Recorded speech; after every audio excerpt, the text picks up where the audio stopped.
మేము రెడ్డిలము, మేము ఏం మాట్లాడినా వెళ్తుంది, వీళ్ళు బీసీలు, వీళ్ళు ఎంత అని చెప్పి అనుకున్నారు అనుకో, మీరు ఒక్క మాట మాట్లాడితే మేము దానికి 4 మాటలు మాట్లాడతాం. మీరు ఒక్క దెబ్బ కొడితే మేము 10 దెబ్బలు కొడతాం. ఆ శక్తి మాకుంది, ఆ సత్తా మాకుంది. మా ఇంటికంతా లేరు మీరు. మీరు మమ్మల్ని అంటే మేమెందుకు పడతాం?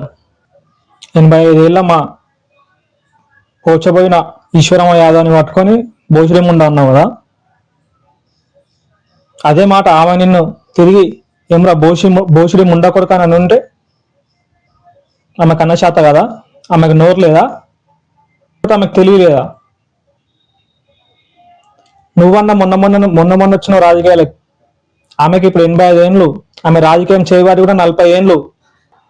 అలాంటి ఈశ్వరమ్మ యాదవ్ గారిని పట్టుకొని నువ్వు రెడ్డివని నీ బల్పు చూపించుకుంటూ ఒక బీసీ మహిళ పట్ల నోటికి వచ్చినట్టు అడ్డమైన మాటలు మాట్లాడతావా?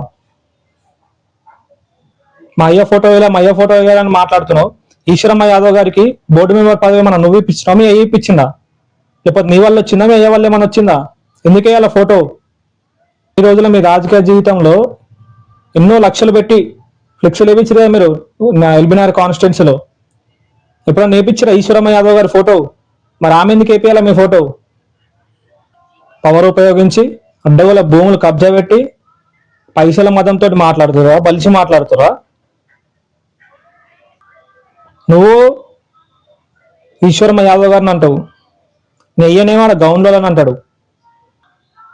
రేపు పొద్దున ఏ రోజైతే మీరు రోడ్ల కోసం వస్తారో మా బీసీ బహుజన బిడ్డలందరూ కూడా ఏమరా బోసిడి ముండ కొడుకు అని పిలుస్తారు మిమ్మల్ని.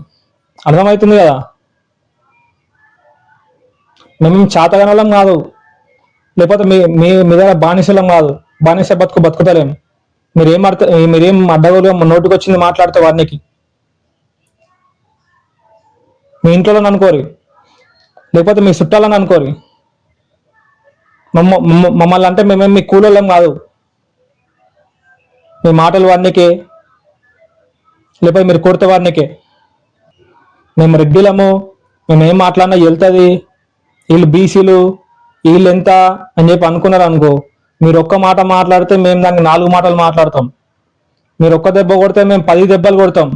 ఆ శక్తి మాకుంది, ఆ సత్తా మాకుంది. మా ఇంటికంతా లేరు మీరు. మీరు మమ్మల్ని అంటే మేమెందుకు పడతాం? అర్థమవుతుందా? ఇప్పటికైనా నోరు అన్ని శరీరం అంతా జాగ్రత్త కంట్రోల్లో పెట్టుకొని బతకండి.